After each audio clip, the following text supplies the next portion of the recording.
Hi, this is For the Love of Comics, and I just stepped into the Vactorverse. I am Vactor, and this is the Vactorverse. Today on the podcast, we have a very special guest. My guest all the way from For the Love of Comics, Angshuman. He has an amazing YouTube channel that celebrates the breadth and depth of the comics medium, featuring introductions and overviews, as well as comparison, analysis, and more. And they have the most wonderful motto of all: we love comics, and these are the comics we love. Angshuman, very much pleased to have you on the Vactorverse today. Thank you so much. It's such a pleasure to be here. And I got to say, first off, we were talking backstage behind the curtain, and we were kind of comparing gear. But I got to say, you have, now, no disrespect to every single guest I've ever had on this show, but you have the absolute best audio and video quality that I've come across. Actually, that was what caught my attention first about For the Love of Comics. I actually had a previous guest recommend you, and I checked out your channel, and I specifically said, wow, this looks professional. So that's what, kudos to you, sir, on your equipment as well as your content. So I got to say that. Thank you. First Thank off. you. No, that's very kind of you, and that's high praise coming from someone like you. You've got fantastic audio video yourself, so I can see that we're sort of on the same track. But it hasn't always been that case, and I still don't think it's as good as it could be. Something I'm sure that you sympathize with as well. Yes, I'm always looking for the next best thing. I've kind of settled on the camera and mic combo that I have, but I'm always actually, I was looking at a new camera the other day, and I was like, maybe if I get this camera, it'll look a little bit better. But my goal is always to get 1% better on every single video. And whether that's the quality of the audio, the video, or just my interviewing technique or my overall analysis of comic books, I'm always trying to get just 1% better. So I'm glad that I have For the Love of Comics and a lot of other great people to look up to on YouTube. That's very kind. Yes, I want to get your origin story actually in comic books, because the name of your channel is For the Love of Comics, which I love also. I love the name of your channel as well. But I wanted to get your comic book origin story. How did you get this love of comics? I've read comics really all my life. I have my earliest memories of reading are of reading prose, of reading illustrated books, of reading comics, sort of all mushed together. So I'll say that it isn't true that I've read comics all through my life. There was a period of time in which I didn't, but I started reading comics very early, and my parents kind of bought me comics, which was unusual because a lot of parents I knew didn't like comics, and they didn't think comics should be, were proper reading. Right. But I like to think my parents were satisfied that I was doing proper reading as well, because I was doing prose reading and all that stuff. And they just also liked the books, because my father wasn't much of a reader, but my mother was a reader, and she kind of enjoyed comics. Even though she never read them, she could see I enjoyed them. So I used to read comics way back, learning to read. I can make lists of words that I've learned from particular comics, and that kind of just stayed with me for most of my life. There was, as I was saying, for a period of time I was very serious, so I was like, comics are for kids, so I didn't read them, and that was maybe from 16 or 17 till about 21 or 22 or 15 to 21, about 5 or 6 years there where I didn't read any comics. But then I came back in college, around 21 or 22, and started reading comics then again, and sort of rediscovered my love. So it awakened, or reawakened, I should say, within me. Perfect. You'd be surprised how many people I interview that have had the very same situation where we got into, and I'm one of them, got into it young. My parents, actually, my dad was a huge comic book fan, and superheroes in particular. And so I think just through osmosis, I gained that love of the characters first. And then I was like, oh, wait a minute, there's stories behind these characters. And then from there, it was, I want to say around 15, 16, when I started to discover girls and sports and other things. I said, maybe it's time to put away the comics. But then I came back around 21, 22, and it was actually I don't know if you remember the Tobey Maguire Spider-Man movie in 2002. That was around the time that I said, oh, wait a minute. I loved Spider-Man as a kid. What's going on now? And so I got into a comic book shop, and Ultimate Spider-Man was the current Spider-Man title that was going. And I said, whoa, this is a new take on Spider-Man where he's not from the 60s. He's from 2000. I can relate to this Spider-Man a lot more. So from it was just off to the races from there. I was just consuming every comic book at that point that I could. And I was not reading independent comic books at that time, didn't know they existed. And then, like I said, just through my love of reigniting that passion for comic books, I said, oh, let me look at this comic. And I was just trying to find every recommendation. And that's when kind of independent books started coming up and expanded my horizon. And I said, oh, wait a minute. I don't just love superheroes. I love comic books as a medium, as a format, just because of the things that comic books can provide that other mediums can't necessarily. Movies, television, video games, prose, novels, those things each have their own strengths and weaknesses, I would say. But comic books, to me, it is the best blend of everything all in one. So I had a very similar origin to you. So I love hearing that, and especially since I think we have different backgrounds, we have different origin stories and different locations, but we both come together for the love of comics. And like I said, that title of your show is perfect. So I love that. And speaking of for the love of comics, how did that come about? What was the origin story of?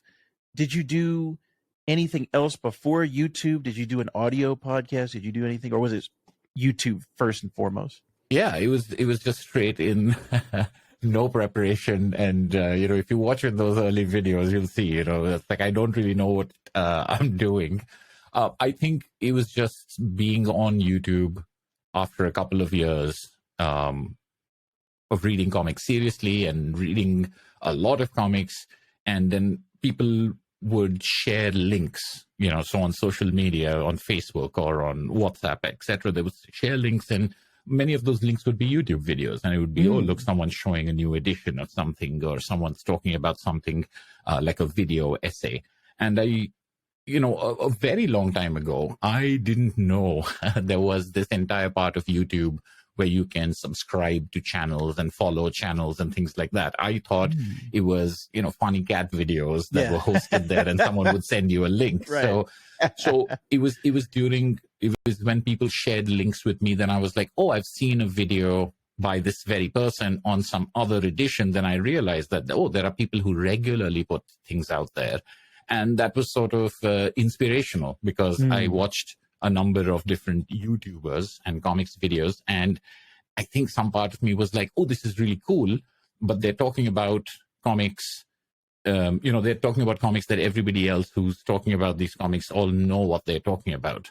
So can I do the same with certain other kinds of comics? So my thought was like, because I saw a lot of books that had to do with Marvel and a lot of videos that had to do with Marvel and DC comics. And I was like, oh, where's this kind of stuff for others? And then I found a couple of other YouTubers who would cover European comics, who would cover manga, who would cover independent comics and zines and a whole variety of these things. So they really, the whole bunch of them, all the YouTubers, sort of inspired me to like, hey, all of these people are just in their living room, picking up stuff from their shelves and talking to people across there's nobody trying to make money. They're not trying to become a superstar like a lot of other YouTube channels were. Like, they were about becoming professional. But I think comics YouTubers, at least the ones that I really gravitated towards, they didn't want to be YouTube superstars. They didn't want to have 1 million subscribers. They just wanted to talk about books they liked. And I think that was very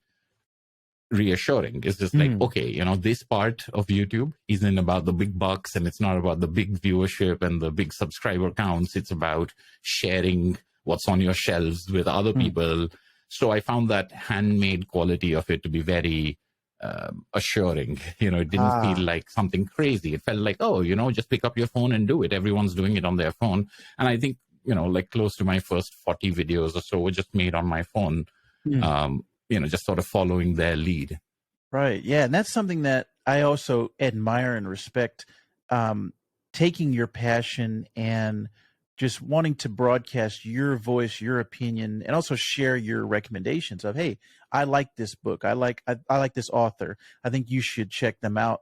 And that was how I started with audio podcast, where it was, oh yeah, I have a microphone. It was way easier than video podcasting has been. But for audio, it was just like, all I need is a microphone and an internet connection, and I'm off to the races. And I can just share my thoughts and my opinion.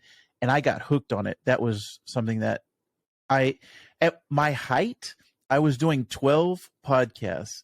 And I look back at that and I say, I don't know how I had that much free time, but it was just every interest. And I just have a lot of interest in general.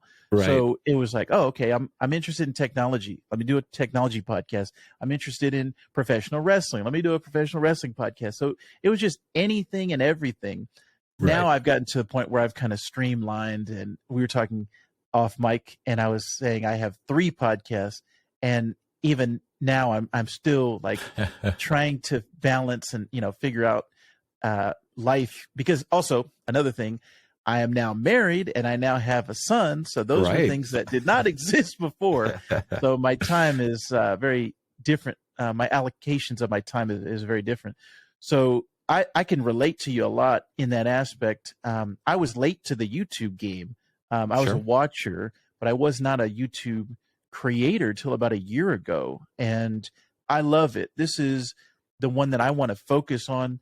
I think even more so than the audio versions. I like the sense of connection that you have with the creator when you are seeing their face, when you're seeing them talking to you. It's, you know, I think the next closest thing to having them in front of you in real life, just having a communication, talking to someone. And I think that's why it's really great that we have video chatting now. We have FaceTime, we have Zoom, we have this platform where we can actually talk to each other. Before, I think if I had met you 10 years ago, it would have been an audio podcast where I would have invited you on and just had you talk just verbally. And so I like this. I like the format of YouTube, and I like the community that I've acquired so far. Like I said, in the last year, I've met so many great people. I've interviewed so many great people. And that was another thing, is I didn't start off saying, hey, I want to do an interview show. I just said, I want to do a comic book show. I want to talk about comic books. And there were so many great creators out there already before me. And I said, hey, I can talk to them. And I'm just inquisitive by nature. Also, I want to know everyone's origin. Like, how did you start on this path to where you got to? And so that's kind of where it's evolved into now. And I'm just very happy that we were able to connect, and still we had some scheduling issues, but we got together. We fixed it. Now we're here. So I also wanted to ask, do you have, and like I said, going back to me trying to improve as much as I can, do you have anything that you've learned along the way from your YouTube journey so far that you can kind of, if somebody was new to YouTube and they said, hey, how do I become a YouTuber? What would you say to them? Yeah, I mean, that is I think, honestly speaking, you would know as much as I would, just given the amount of work you put into it and what you observe. And I think it all depends, because, as I said, the comics scene on YouTube, as it were, didn't strike me as being full of people who wanted to make their living from YouTube. And I think that's a very important thing, because when you talk about being a YouTuber, you're really talking about being a full-time YouTuber or somehow making that a primary revenue thing. And I think that's a completely different approach than doing YouTube as a hobby. So for me, anything I know is going to be linked to the hobby part of it. I think all of us who are on YouTube for a period of time learn things about YouTube. We'll just learn about the way that YouTube works. But rather than get too much into how to understand the algorithm and all of those kind of things, I think one of the most remarkable things about YouTube is it does that discovery part of it. It does the marketing for you, so to speak.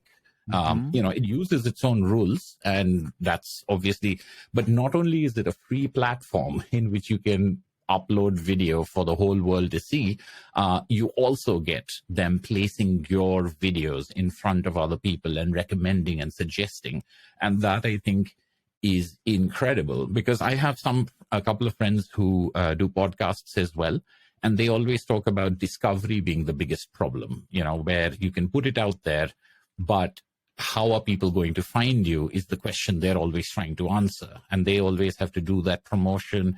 And I've never done any promotion. I don't even tell my family members that I have a channel, because I don't want so the fact that it can help put your videos or my videos in front of people without us doing much about it other than make that video, I think that itself is exciting enough for me to tell people that, look, no other place really does that. So that's a good thing about YouTube. But I think on a deeper level, if it's about like a hobby, I think there's no right or wrong way to do it. I think everyone does their own thing. And as we were talking about before, we've both gotten down that gear rabbit hole, and there is a bit of danger there that I think there's also there with comics. There's also there with video games, that you can just keep buying stuff for having them, instead of actually using it.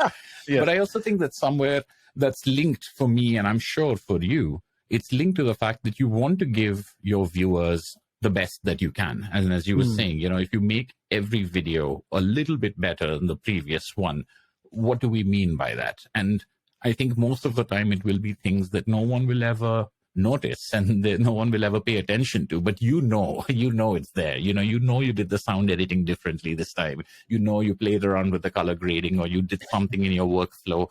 And I think having that is the biggest thing, because you're not going to be driven by subs, and you're not going to be driven by views and things like that. So you're going to have something to drive you. And I think having, like, I want my next video to be a little bit better. I want it to sound a little bit better. I want it to look a little bit better. I want it to be more attention grabbing. I want it to have more substance. I want to have more wit. I want to have more comedy, whatever it is, that what is going to be a little bit better being the reason why you make the next video, at least in part. I think that's what I found to be the long-term fuel, as opposed to thinking about, oh, did I get as many views? So very often I'll make a video, and this is just me, because I'll make a video that I know isn't going to get as many views as some other video. And I know that because this comic is not that well known, or the creator is not that well known. And that's often the video that I will put the most amount of work in as far as man hours are concerned. It's like, I know 1,000 people aren't going to watch it and only 300 or 400 people, but I want those 400 people to get the best editing that I have. They get the animation, they get the little keyframe things that took me hours to do. They get it because I know it's so. Sometimes I'm like, this video, it's just going to have some, because it's got Batman in it or something like that. I know it's going to have more views. I'm just going to throw it out there. I'm not going to put that much effort into cutting it, and it'll still work. So I kind of end up having this kind of perverse, the opposite way of looking at things, to try to give yourself a little bit of a game to play, of improvement, of doing things, and then sort of hiding them where people won't see. So I don't know if that answers your question, but I think for the hobbyist has to be driven by themselves. And for me, it's no longer about the hobby of comics reading, which I was doing in private, and, comics discussion. Now it's also with the hobby of making videos and recording audio and recording video. That has now become part of what I want to pay attention to. Yeah, man, that's just, like I said, the similarities between you and I are striking. That's something that I've also been juggling with. And the part about this, I think, discovering new comics and reading new comics, like I said, I only have so much time to devote to that. And now I am devoting, I think, more time to how do I create this video? How do I make sure that the packaging is going to be good, and getting it out to the person. And that I'm doing less and less comic reviews and more creator interviews where it's a discussion between myself and the other creator. And it's become very fulfilling for me that, like I said, I didn't start out saying I was going to do this as an interview show, but I think at this point, my channel's always changing, ebbing and flowing and evolving. But at this point, right now in 2023, as we record this, I think the best version of my show is just talking to someone and getting to know them, putting a spotlight on their channel, and also getting insight, learning, and then also getting better as I'm doing each video. So it's been an interesting journey for me. And you hit the nail on the head as far as the difference between an audio podcast and a video show on YouTube is the promotion of it, the algorithm, the auto promotion, I guess, where that's actually why I stopped focusing on audio podcasts, was because they just did not have, I felt like I'm a drop in the ocean as far as podcasters, people on the internet talking. And how do I get someone to notice me in the ocean if I can't make a wave? With YouTube will make the waves for me. And so I don't have to focus on that. I can just focus on making content, making videos. And like you said, it's just way easier for me to let YouTube take care of that and find an audience for me, rather than me trying to go out and promote everywhere. Because even on social media, I don't have a huge presence on Instagram, TikTok, Twitter, all of these other platforms. So even if I said, hey guys, look at my podcast, well, there's only so many people that are going to see that. And unless I pay a marketing company to come in and promote everywhere, and pay for ads and all those things, YouTube, like you said, a free platform. And I think it's the best video platform online. Why wouldn't I devote my time and effort, just to putting my energy into this platform rather than an audio? So yeah, I've gone that way. I've changed over the years of where is my focus and where is my energy devoted to now. And it is 100% YouTube. I think at this point is where I want to place my bets on, hey, what's going to be around in the next 5 to 10 years? I think YouTube, it's pretty safe to say YouTube is going to be around. I also, go ahead. I was just wondering, I just wanted to ask you, have you, because this is fascinating because you've been doing this and you've been doing so many different things. Have you found yourself in the year or so that you've been on YouTube, have you found yourself learning enough about YouTube to where it changes the way that you make content or the way that you make your videos or the way you do things? I mean, I'd be really curious because I haven't learned a thing. I usually say. Yeah, I actually think that is a great question. And it has, and I think really the biggest thing has been people's attention spans, I think, are a lot lower than a few years ago than when I started. And so I've shortened my content a great deal, where I used to do 1 hour, 2 hour programs, audio podcasts and shows. And I just felt like, well, there's two lines of thinking with that. Me as a creator, dedicating that time, let's say 1 to 2 hours out of my day. And then as an audience member, them consuming the content 1 to 2 hours out of the day. And I figure, well, they've got so many things in their day that they're probably also focusing on, just like me as a consumer. When I look at different platforms and different entertainment things coming my way, I don't gravitate towards longer things anymore. I think my attention span has lowered. And with YouTube Shorts, this has now transformed everything because YouTube is promoting shorts a lot more, Mm-hmm. the growth of my channel has been, I would say, 95% devoted to shorts, or I should say Wow. from shorts. So my attention has now gone to making more short content, whereas before I wasn't necessarily focused on that.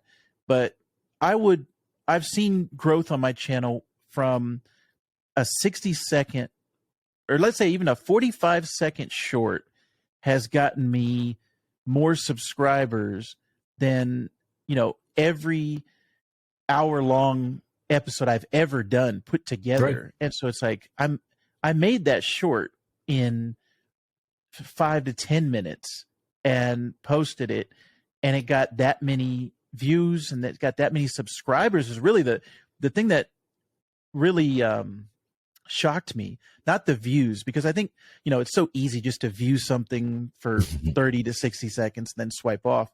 But for somebody to say, oh, I want more of that. That guy made something and I want more. So I'm going to subscribe to him so that I get more of his stuff. And even just recently, I had a Star Wars short that I made rocket to the top 3 weeks ago. And it's now the most viewed piece of content that I've ever made. And I'm like, Wow. how did I do that in 60 seconds, versus the time and effort that are put into these type of episodes? And so that, I think, really has changed Wow. the way that I've looked at content creation. Right. But in the short, it's so much less collaborative versus like what we're doing right now, having the relationship of talking to you, gaining insight from you, and it's just something you can't do in 60 seconds. So the 60-second stuff is, I feel like it's very flashy. It's very, this is attention grabbing. But as far as what do you gain out of those shorts? What do you take away from shorts? It's just not the same as this type of content where we can get deeper. We can go into detail on things. And if somebody is subscribing to me and watching this content, I think they are gaining something a lot more. It's just very difficult to ask someone to take the time away from their schedule to spend with me. But hopefully those shorts, and this, our talk right now, I'm going to cut up into shorts. Right. So I'm hoping those pieces of wisdom that you have already imbued on us, I think are going to point people back to this full episode. Hey, listen to the full conversation because we had a great talk. We've already had a great talk. We haven't even finished the talk yet. And so I feel like I've seen people just do shorts and only focus on that, but I want to have both. I want to have my cake and eat it too, where I have the long form content and I also have the short form content as well. So that was never something I thought about, as an audio podcaster. And now as a videographer, as a video creator, now this is something that is, I actually think about it every day, like 24/7. I'm thinking about, how can I make a short that captures someone's attention? How can I get them to stop scrolling? Like, that's constantly on my mind. And it's just a fun game. It's like a puzzle of how do you get these pieces to fit together? And it's very rewarding when you can create something, like I said, like that Star Wars short that I created, and have so many people view it and say, man, that's it. It makes me feel good. It makes me proud that I was able to create that, and then I was able to connect with those people. Because also, here's another thing: I have gotten more comments on shorts, and then the community tab.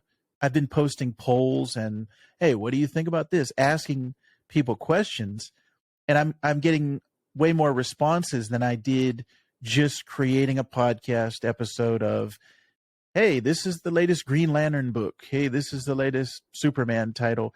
I just, my audience is not large enough yet to where I can get the feedback and get people talking to me. With the community tab and with shorts, YouTube is pushing those things out in front of people. So I'm getting more eyes.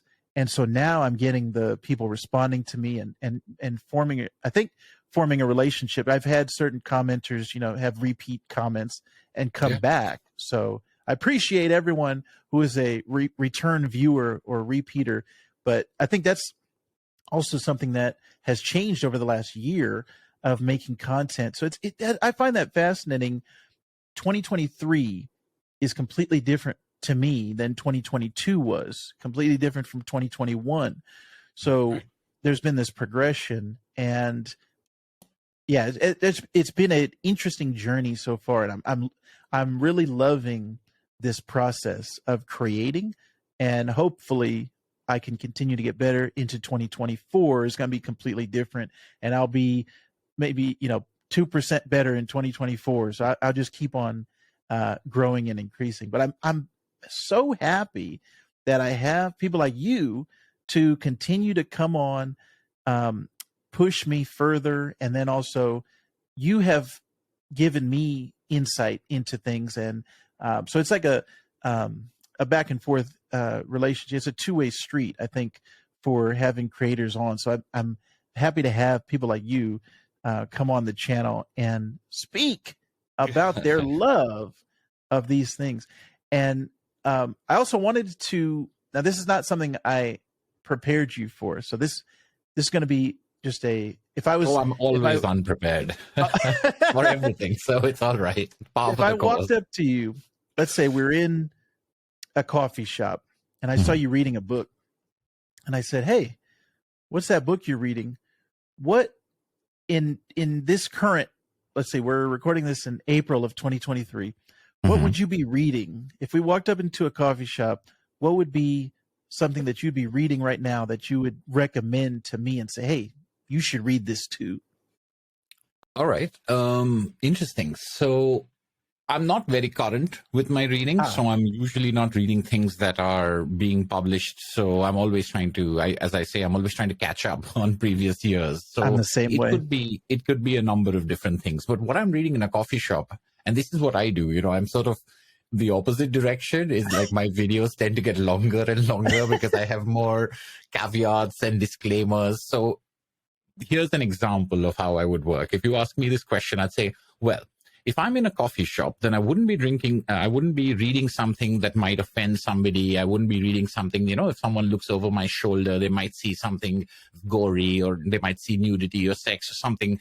Public is a different thing. Private is a different thing. And I'm conscious about that. I'd also be very worried about spilling coffee. So it wouldn't be a hardcover. It would be a deluxe edition. So this is the way I would go about it, So it'd probably be a trade paperback, it would probably be something that I've gotten, etc. But as far as what I would recommend, I mean, that's one of the things, is that everything on my channel is what I would recommend. A long time ago, I decided, I think even before I started the channel, I decided that I don't have the skill and the energy to take all this effort in editing and putting together things for things that I want to, crap on. I don't want to have this, and it's not because I don't think negative criticism is important, and I think it is. And just it's a lot of effort for me to put into negativity, and I'd rather just focus. So in some ways, my channel is just a channel of recommendations. And these are recommendations that I think anyone could get into. I think they're, I try to go as broad as I can, because the idea is nothing ever is going to be for everyone. So if not this, then how about that one? If not this, then how about that one? You will find something, because the medium is so rich, and because there are so many fantastic creators doing so much good work. So if I always gauge who's asking me, based on that. My recommendations are always based on who's asking me. I don't have a list of recommendations that I'll give to everyone. So if you ask me, what should I read right now? You'd actually get grilled in return. Well, what have you recently read? What do you like reading? Which movies do you like? Which TV shows do you like? Which video games? Because depending on what you're interested in, are you a comics reader? Are you not a comics reader? So I would probably go so far away from a direct answer that you are like, okay, next time I'm going to have to prepare him because I don't want a whole story. I want a recommendation. Yeah. But that's just my way, is that nothing can be clear and direct. Everything has to have a lot of nuance. It has to have a lot of caveats. It has to have a lot of disclaimers, because I think absolute statements and absolute judgments are kind of immature. Everything has to be qualified. So Gotcha.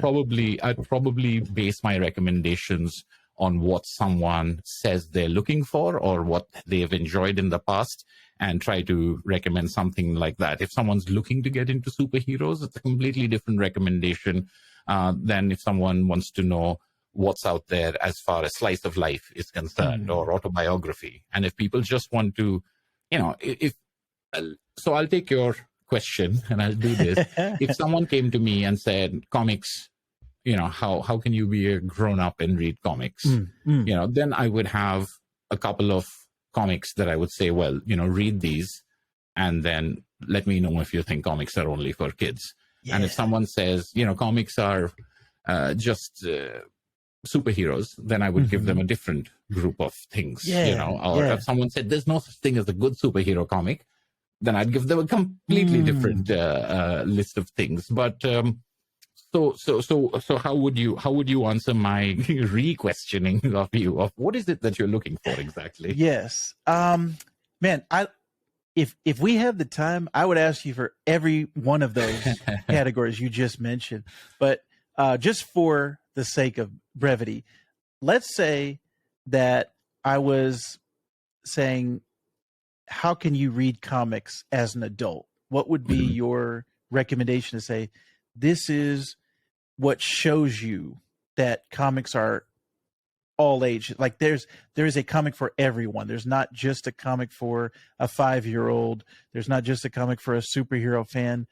What is a recent, something that you came across and you said, I want you to read this to show you this is what comics can be?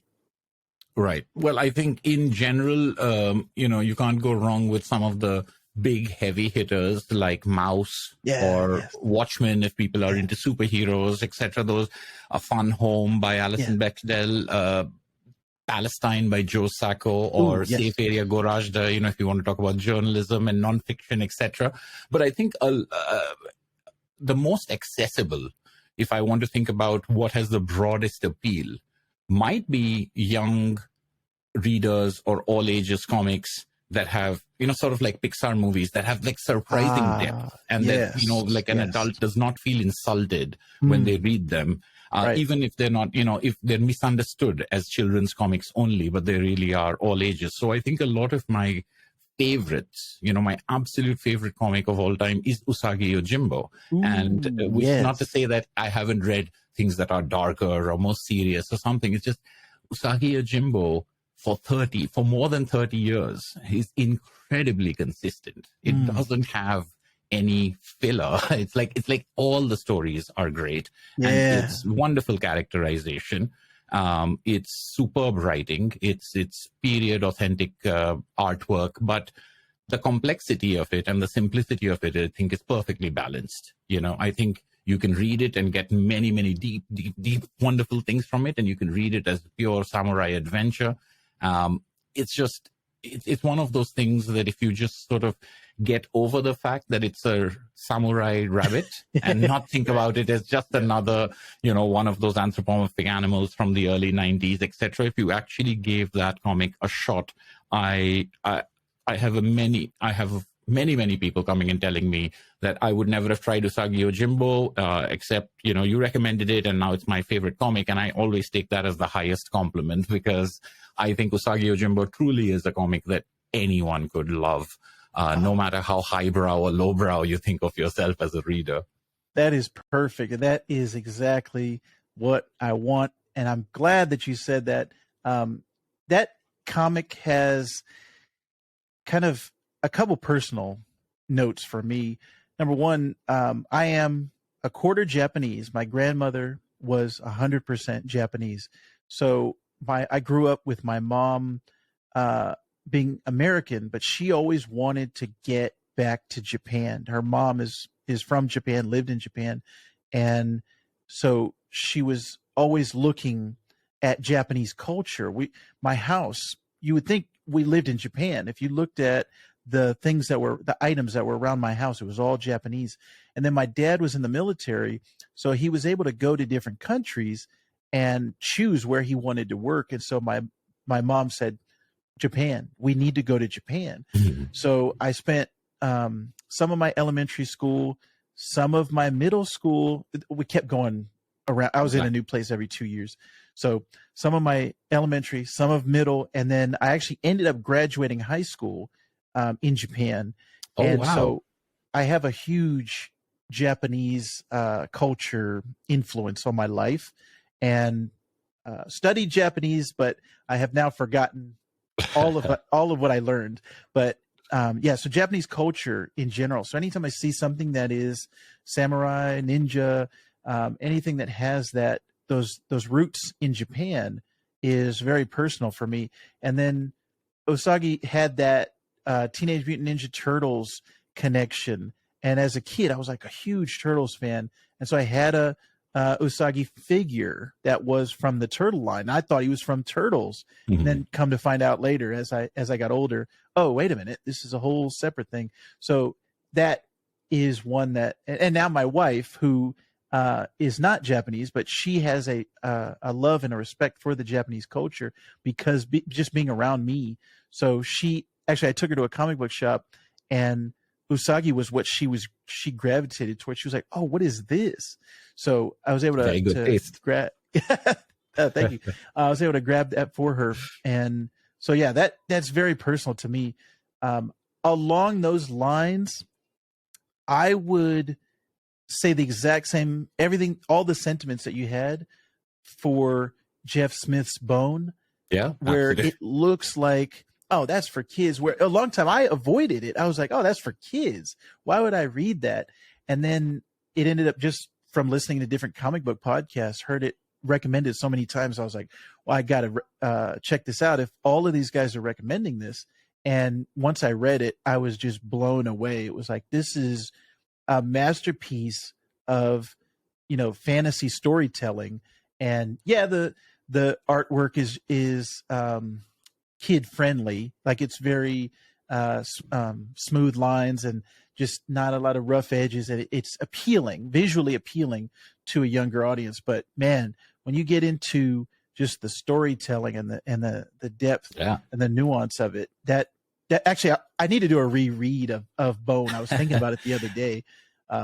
So yeah. Well, I mean, one of the things that I always joke is that I started my channel just so that I could talk about Bone, but I couldn't start by talking about Bone because, who am I? So I made a video on the Akira box set, and I made a video on Absolute Sandman. So I got the two videos out there that I knew that people would be interested in. And once they'd come in, I was like, by the way, so Bone was like one of my earliest series of videos. So I knew before I started the channel that I was going to talk about Tintin and I was going to talk about Sandman, and I knew that. But what I really wanted to do was talk about Bone, talk about Usagi Yojimbo, get to those ones. And that's kind of been my approach, in where I'll talk about something that I know is more popular, and then I'll talk about something that I know is not that popular or should be way more popular in my opinion. So I try to do that. So I'm 100% in agreement with you about Bone, one of my favorite comics of all time. Okay, I'm going to link in our show notes the What is Bone video that you did. Everyone check that out. I'm also going to check it out because I didn't realize that you had that way back in the archives. Maybe you got to bring it back. So I'll go ahead and link in the show notes. Yeah, I've ended up making a lot of Bone videos over the years. So I do have a Bone playlist because of how many times I've gone back to that well. Here's the black and white edition, and here are the singles and things like that. So, but those are some of my earliest videos in which you'll see, as long as you have a phone. And I always mention this to people because some of my earliest videos, the ones on the Absolute Sandman and Bone, etc., they're till today some of my most watched videos. And these are ones where it's just me having propped up my phone on top of a stack of books and recording. And you don't need the gear. I could say that, with the gear and all of that stuff, I have fewer views on my more recent videos than I do on the ones that I made 5 years ago. But I've been really happy about the fact that so many people sort of told me that they discovered Bone because of me. It's one of those things that I'm very proud of. Yes. Okay. Update. I'm going to be listing the Bone playlist in our show notes. Okay. This is fantastic. I'm very happy that you pointed that out. So after this, I have some work to do. I'm going to watch that entire playlist when we're done here. So I've got some homework, but man, this is fantastic. Like I said, I wish we had more time. And actually, you know what? I want you to come back. I want us to have another chat as just a continuing series of chats. Because number one, you are a delightful person to talk to. And then also, I think you have a lot to offer the viewers. A lot of your insight and a lot of your knowledge, I think, is something that everyone can benefit from. So 100%, I want everyone out there to check out For the Love of Comics. Like I said, I have all the links in the show notes down below. And I think it's just a great positive channel, and that's what I try to also spotlight when I pick people to speak to and channels to look at. I think I'm like you. I don't want to spend time on negativity and saying, hey, I hate this thing. I've got too many things that I love and too many things that I want to talk about positively. So I want to have a positive channel like you do. And I think and I want to interrupt again because I want to say what I said earlier, that when you asked me to come on, I was very happy because of how positive a place your channel is. Looking through your videos, looking at your conversations, I was like, this is fantastic. This is what we need more of. So thank you very much for having me. I think this is a fantastic thing that you do. And yeah, you'll have to forgive me for going on and on. When I do live streams, it's 2 hours, 3 hours. I have one live stream that's 3 hours and 45 minutes long. Oh, so wow. A half an hour conversation is very hard for me to figure out how am I supposed to do this. Well, you did a fantastic job, and it's great being here. Thank you so much. Thank you. I appreciate all of the kind words you said. And like I said, everyone out there, please check out For the Love of Comics. It is a fantastic channel. Angshuman loves comics, and you should too.